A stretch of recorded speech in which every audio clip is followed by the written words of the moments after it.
Let's head to the Belgian capital and speak to Pieter Cleppe, the editor-in-chief at Brussels Report. Hi there, Pieter. So this snap election that was called by Pedro Sanchez, it was always going to be quite a gamble for the Prime Minister. Do you think it's paid off for him?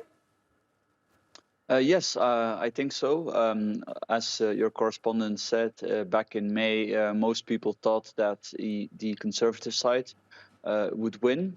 But clearly that has not happened. The Partido Popular, the centre-right party, and Vox, they failed to reach an absolute majority of seats. So as a result, maybe now the left-wing parties can try to get some of the regionalist forces on board, but that seems unlikely. What I've read, the greatest expectations is to have a new election at the end of this year or early next year. I think at the end of the day, this is a victory for the leader of Partido Popular, but ultimately also a defeat. Yesterday evening, you could see that the lady in red that we're seeing now, Miss Ayuso, a very popular Partido Popular politician in Madrid, was receiving a lot of support from the public. They were all shouting her name, and the leader of Partido Popular had to wait for the shouting to end before he could start his victory speech. So perhaps his position is not so secure as some people think. Pieter, it's very interesting what's happening in Spain, because this election was held. Most elections are usually held and the economy is high on the agenda. This one really wasn't, because Spain's economy is doing fairly well. But between now from the results and when Parliament reconvenes in the middle of August, what do you think is going to happen? Which parties are going to be talking to each other? Because could we see something concrete actually happen once Parliament reconvenes?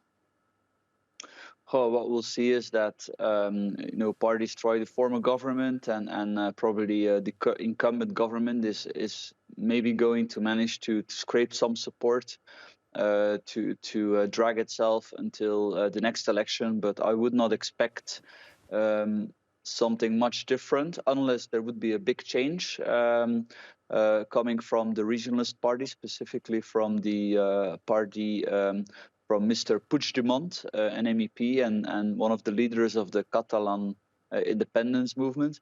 Now, I mean, their language is so firm in resisting to make a compromise with Sanchez that I would think they will not U-turn on that.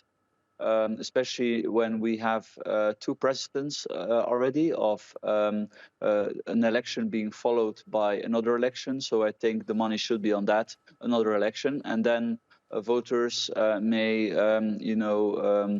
come up with new strategies.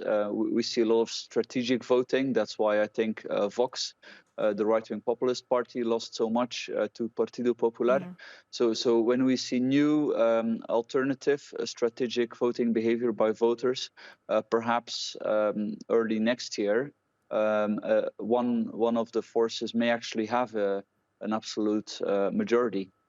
And Pieter, how will Spain's neighbors and other European countries be viewing this result, and how it affects the region?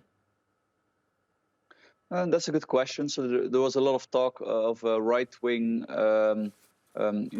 series of victories sweeping Europe. And it must be admitted that now with Sanchez, he has only, the socialist prime minister of Spain, he has only managed to increase his voting share while being in office over the last 4 or 5 years. So this is actually quite impressive, politically speaking. I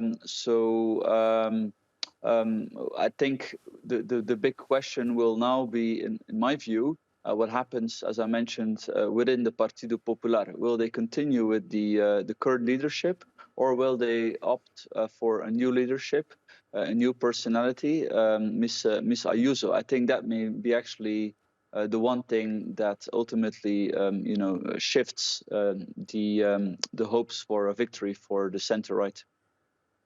Okay, Pieter Cleppe, thank you so much for your analysis, speaking to us there from Brussels.